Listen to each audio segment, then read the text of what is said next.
A paz do Senhor.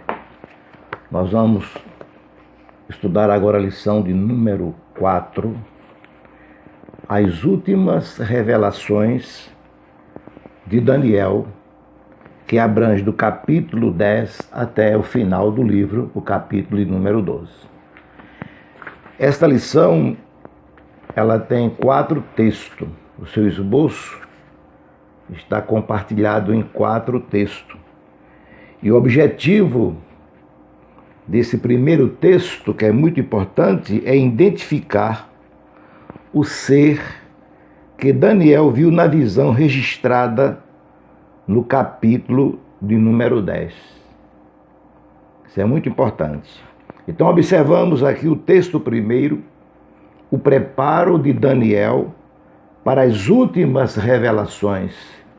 Está inserido no capítulo número 10. E observamos aqui que quando diz o comentarista, as revelações de Deus feitas a Daniel. O capítulo 10 contém a descrição desta revelação, desta visão que Daniel teve. Isso aí é fundamental. O capítulo 11 relata eventos que tiveram lugar durante o período grego, ou seja, o Império Grego que dominou o mundo na época. Após a morte de Alexandre, culminando com a perseguição promovida por Antíoco Epifânio, e o capítulo 11, uma parte deste capítulo, juntamente com o 12, eles descrevem os amargos sofrimentos do povo judeu nos eventos dos finais dos tempos. Então, em resumo, esses 3 capítulos finais de Daniel, eles revelam a culminância da crescente experiência espiritual do profeta, a qual é para todos nós um chamamento para uma vida profunda com Deus. Isso é muito gratificante. Então, de início, Daniel interpretou os sonhos e os eventos de outros. Está nos versículos, nos capítulos 2, capítulo 4 e capítulo 5. A seguir, ele descreve visões suas. Antes era de outras pessoas, agora suas, no capítulo 7. Ele é, então, transportado, ou seja, levado em visão a outro país que está registrado no capítulo 8. Isso é muito importante a gente estudar e entender. A isso segue-lhes a visita de uns elevados anjos de Deus, que está registrado no capítulo 9. Você vê que é tudo um segmento. Por fim, o profeta tem uma visão do próprio Filho de Deus, na sua pré-encarnação, que é registrado no capítulo 10. Então, foi, portanto, para Daniel uma experiência espiritual sempre progressiva, ou seja, crescente, e como também deve ser para cada um de nós a forma que Deus se manifesta e se revela para nós. Na página 60, outro subtítulo, temos aqui a experiência progressiva de Daniel com Deus. Veja bem que está aqui entre parênteses, ou seja, entre aspas, foi revelada uma palavra. Está no versículo 1 do capítulo 10, que nos céus há um Deus e ele sabe do futuro e ele revelou uma palavra para Daniel. Veja bem agora no versículo 2 e no versículo 3, que Daniel, ele estava lamentando, estava aflito, querendo entender as razões pelas visões que ele estava tendo e qual era o seu significado. Então, a razão do seu lamento e retraimento, acompanhado de jejum, é certamente explicada pela data mencionada no versículo 1, ou seja, quando ele diz assim, no 3º ano de Ciro. Então, no terceiro ano que Ciro reinava, a obra da reconstrução havia sido embargada. E nós encontramos isso lá em Esdras, capítulo 1, capítulo 1 até o capítulo 3, e do capítulo 4, versículo 4, versículo 5.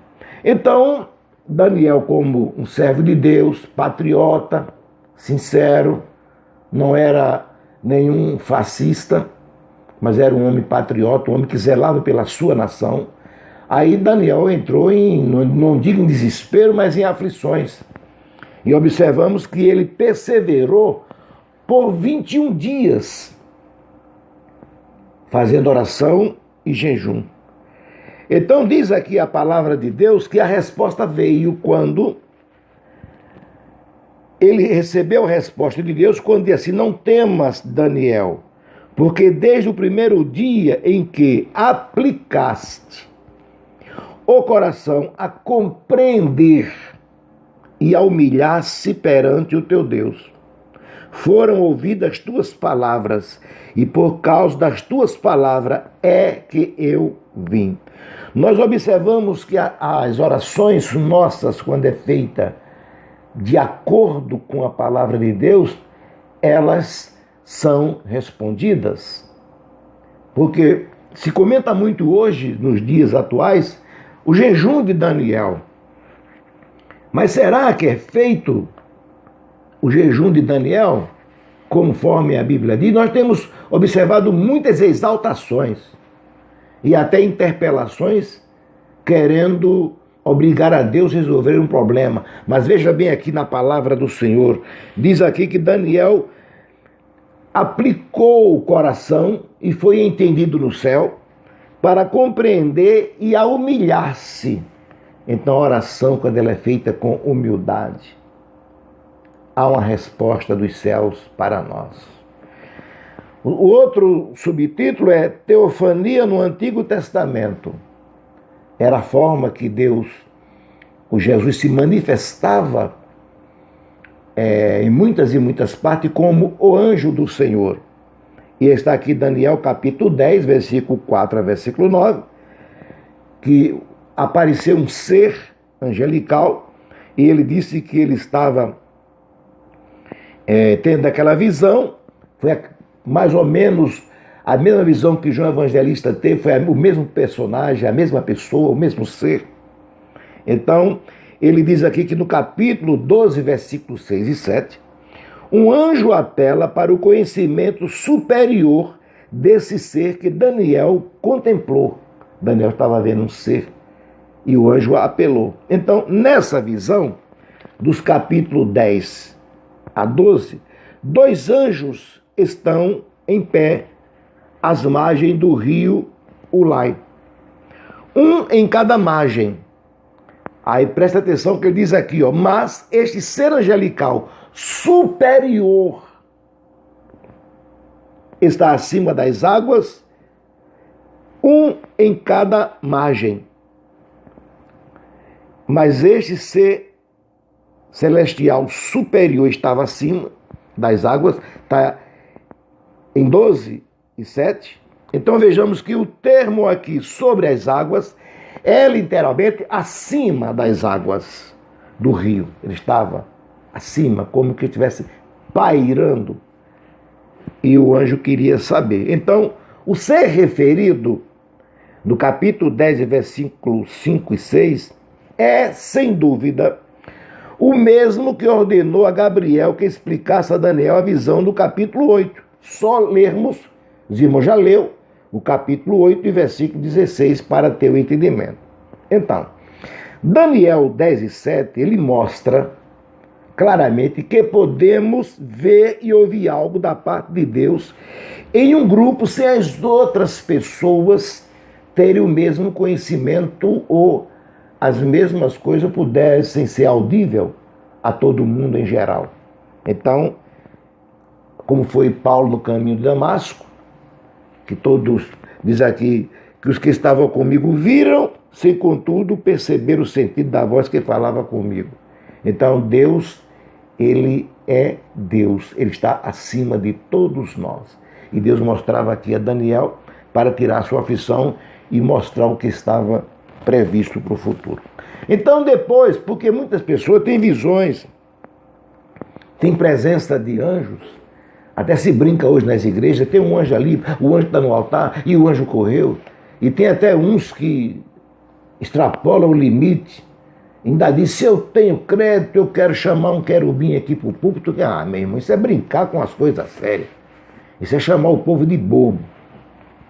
O homem não tem esse crédito para, se você quer anjo ao seu lado, seja temente, que diz que o anjo do Senhor acampa ao redor daqueles que o temem e livra. Nós não temos crédito de dizer eu quero. E tem aí umas pessoas que querem se autopromover com as coisas divinas e pegam um momento onde tem muita gente, aí diz, se eu tenho crédito, eu quero um anjo aqui e tal, e ninguém vê, e ele começa a falar que tem.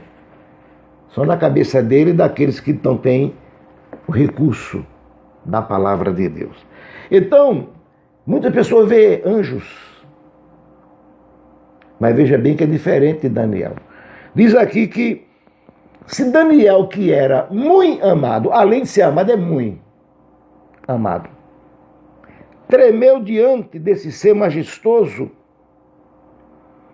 como se comportaria, diz o comentário aqui do pastor Antônio Gilberto, os ímpios e os que se opõem a Deus quando ele se manifestar.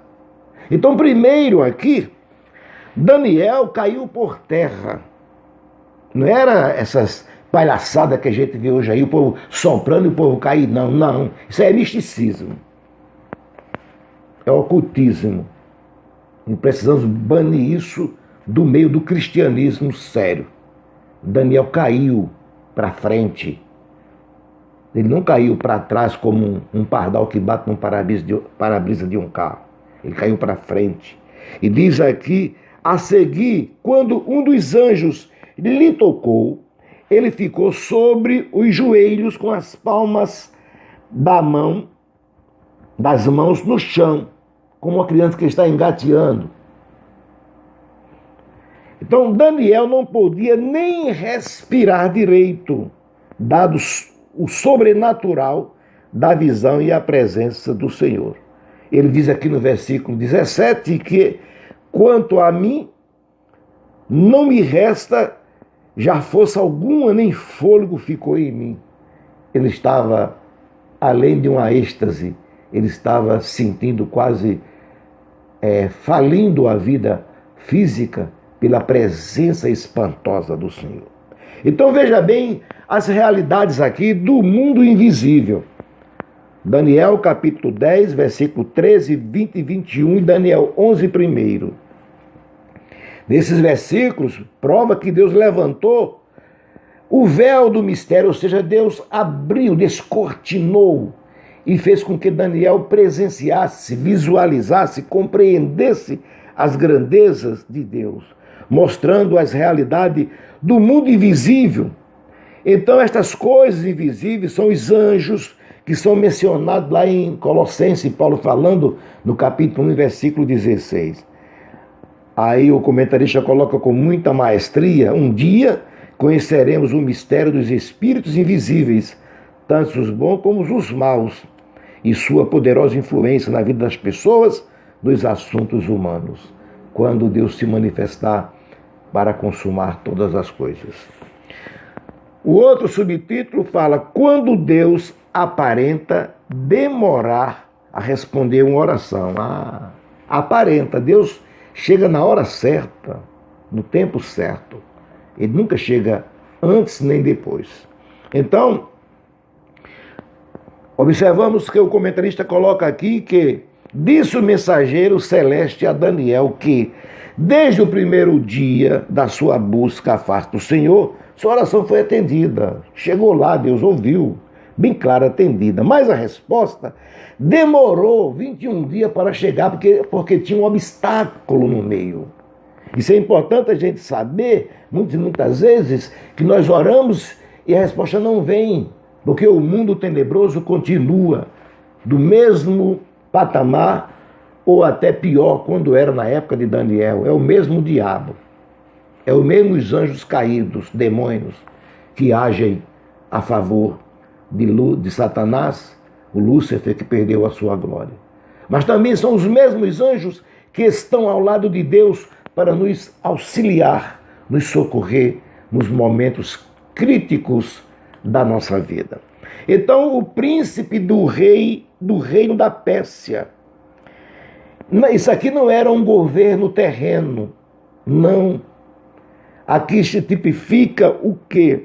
Que tratava-se de um anjo diabólico muito poderoso e que a vitória, no caso aqui, só foi decidida quando o arcanjo Miguel recebeu a liberação de Deus, ou a ordem, e houve conflito, e ele diz no versículo 13, e eu obtive vitória sobre os reis da Pérsia.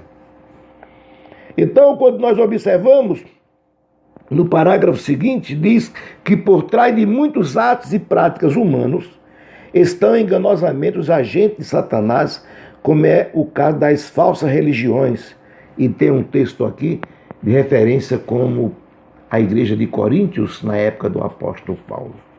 Então, pelo fato dos anjos maus serem invisíveis aqui no mundo, a gente percebe os seus efeitos, as suas ações, e não a causa, que são eles mesmos que agem de uma forma maligna.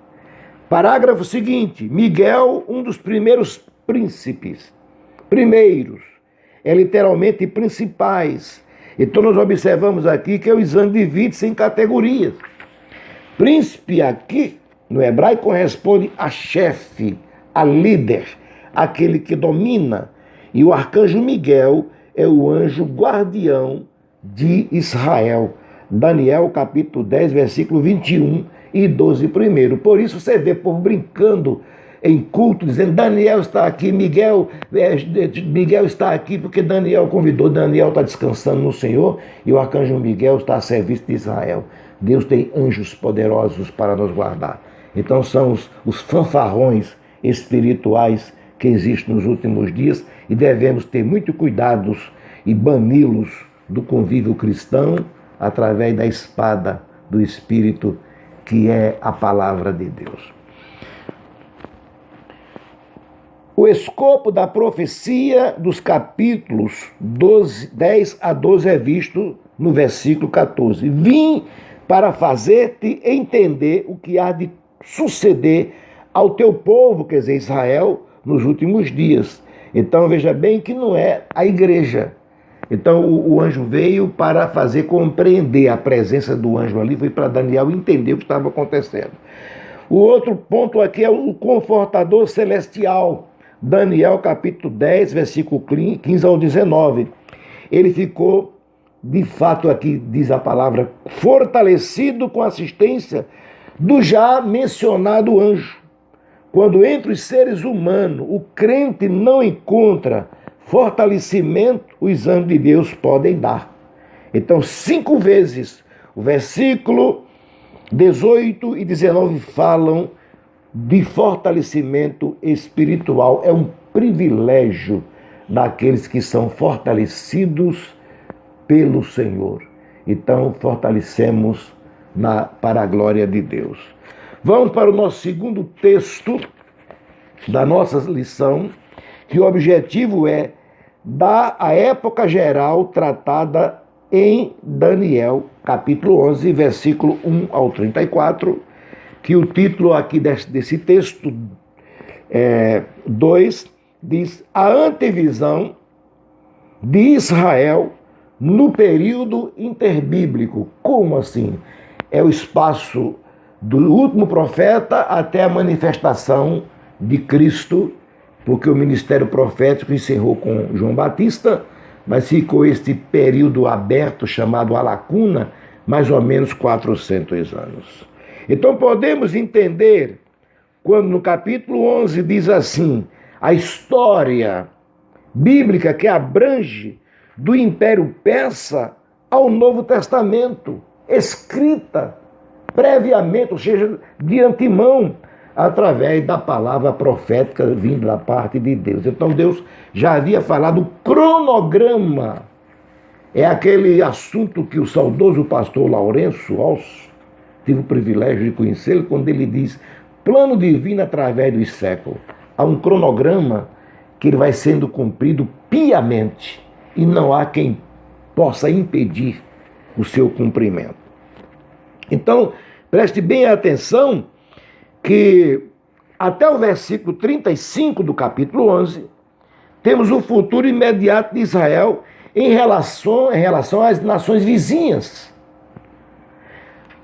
Do versículo 36 em diante, temos o futuro remoto de Israel, ligado principalmente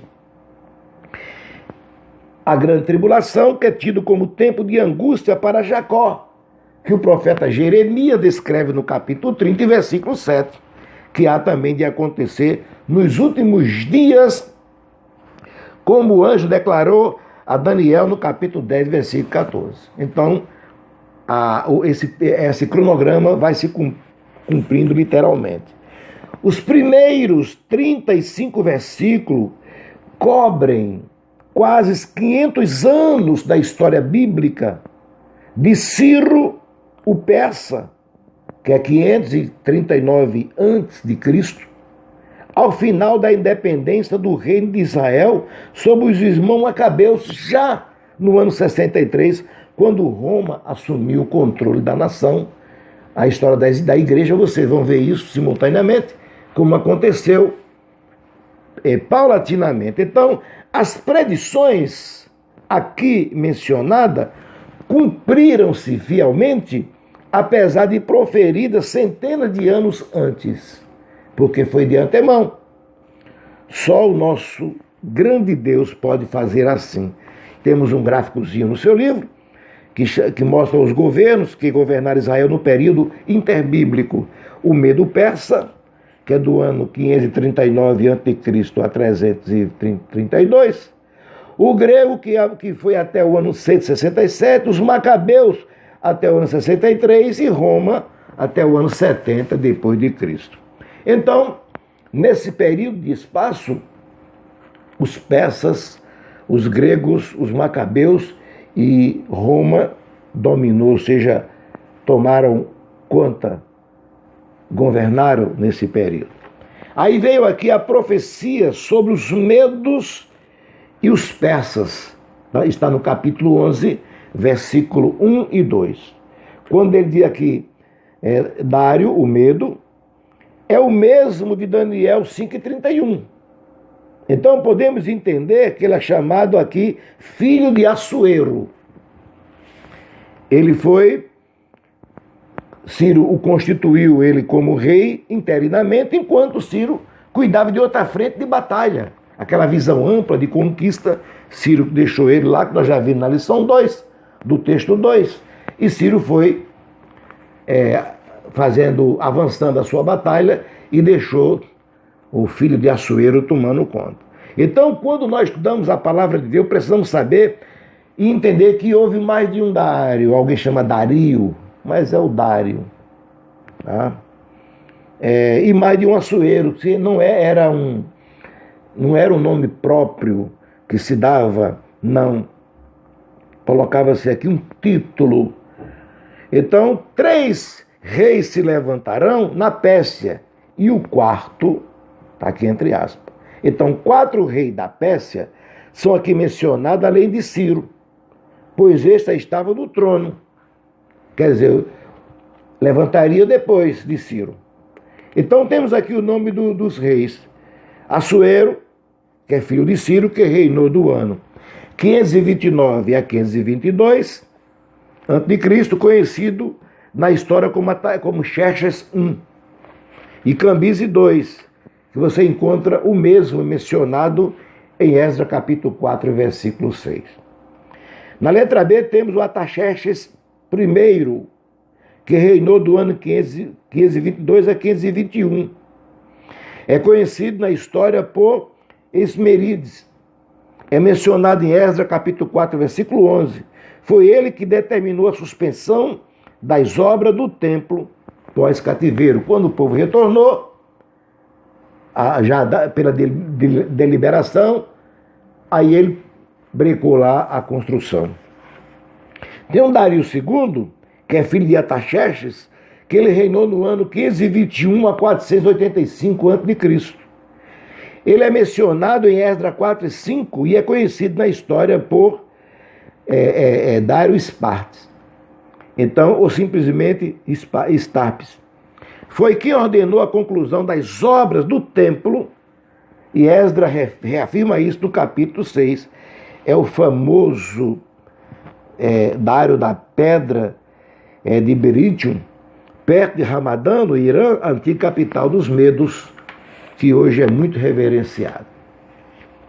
Na letra D, nós temos aqui Assuero, que é o esposo de Esther. Esther, capítulo 1, versículo 1. É o mais rico e o mais poderoso rei persa. Ele reinou do ano 485 a.C. ao ano 465. A história chama ele de Xerxes II. Não confundir com o Assuero de Esdras 4 e 6. É um alerta. O filho de Dario II foi derrotado pela esquadra grega em Salaminas, lá em Chipre, no ano 480 a.C. E aqui termina a história da Pérsia na profecia, e nada mais é dito a respeito do rei restante. E fica perdido os acontecimentos que a gente não tem mais como chegar, embora só tenha muita especulação. Temos aqui a profecia sobre a Grécia. Daniel capítulo 11, versículo 3 e 4. Diz aqui no versículo 3, entre aspas, depois se levantará um rei poderoso. É Alexandre o Grande, da Grécia, no ano 336 a.C. Iniciou suas guerras de conquista no ano 331, venceu a Pérsia e morreu com 33 anos de idade. Então, no versículo 4, temos a divisão do seu vasto império entre os seus 4 principais generais. Temos aqui Cassandro, Lisímaco, Seleuco e Ptolomeu, que nós já estudamos na lição 4, e o texto é 4 da lição 2. A profecia bíblica abrange apenas 2 destas divisões, a Síria e Egito, porque Israel ficava entre estes 2 países. Só é você observar o mapa antigo, você vai ver. E que a partir daí estiveram constantemente em guerra, fazendo da Palestina seu campo de batalha. E ainda hoje a Palestina é contaminada por esses incidentes. Então, sobre Alexandre, diz ainda a profecia no versículo 4, concernente à divisão do seu império, não para a sua posteridade, porque o seu reino passará a outros fora de seu descendente. E a história comprova literalmente isso, como aconteceu. Quando ele disse que foram excluídos dos tronos 3 pessoas, 3 esposas, 2 filhos, um irmão e sua mãe, e passou para outras pessoas. Então, aqui encerra a profecia, em resumo, sobre o Império Grego, sobre a Grécia. Temos aqui a profecia sobre a Síria e Egito e suas guerras, aonde os judeus se envolvem nessas circunstâncias que nós vamos ver a seguir. Mostra aqui que, pela inspiração divina, não foi pela vontade do homem, sobre os reinos do Egito, Deus usou para disciplinar, para agir. Então, Deus inspira para que as coisas aconteçam. Sobre os reinos do Egito, o reino do sul, e da Síria, o reino do norte, até a época do monstro Antíoco, chamado Anticristo do Antigo Testamento. Ele prefigura, vamos dizer assim, chama-se um tipo do antítipo Anticristo, que há de se manifestar pela sua maledicência, pela sua horripilante manifestação contra o povo de Deus. Então, diz aqui que o rei do sul, que é o versículo 5, é Ptolomeu Lagus, o primeiro rei do Egito, após a morte de Alexandre, no ano 323 a.C. A referência a um dos seus príncipes diz respeito a Seleuco, primeiro, o Nicator, que tornou-se o primeiro rei da Síria após a morte de Alexandre. Então, o território da Síria era então muito mais amplo do que é atualmente. O Egito, no versículo 9, no versículo 8 ao versículo 9, é mencionado pelo seu nome no versículo 8, identificando-o assim como o reino do sul, do versículo 9, isso naqueles tempos, diz o nosso querido, saudoso pastor Antônio Gilberto. Os versículos 13 ao 19 é uma referência, segundo os fatos da história secular. Como assim? Antíoco III, também é chamado o Grande, que reinou na Síria no ano 223 a.C. e conquistou a Palestina. Está no versículo 16. O rei Sírio, que trata do versículo 18, é, segundo a história secular, Seleuco IV, chamado de Filópator, que reinou no ano 187 a 176 a.C. Veja que a história é vasta e é muito profunda. Nós estamos dando aqui apenas um resumo. Os versículos 21 a 35 ocupam-se do procedimento nefasto de Antíoco Epifânio, também chamado o Quarto, que reinou sobre a Síria no ano 175 a 164 a.C., grande torturador de Israel, é chamado na profecia de um homem vil. A seu respeito, nós estudamos no texto 4 da lição 2 com mais propriedade. A guerra de Antíoco contra o Egito, ela é historiada profeticamente nos versículos 25, 27 e 29. Os dois reis mencionados no versículo 27 são Antíoco Epifânio da Síria, Ptolomeu VI do Egito. Esses dois reis, eles rivalizavam um com o outro em traição. Eles não eram unidos, eles traíam uns aos outros. Então, no versículo 28, nós vemos aqui Antíoco quebrando a aliança que fizera com os judeus. Então, antes ele fez aliança, agora ele quebrou.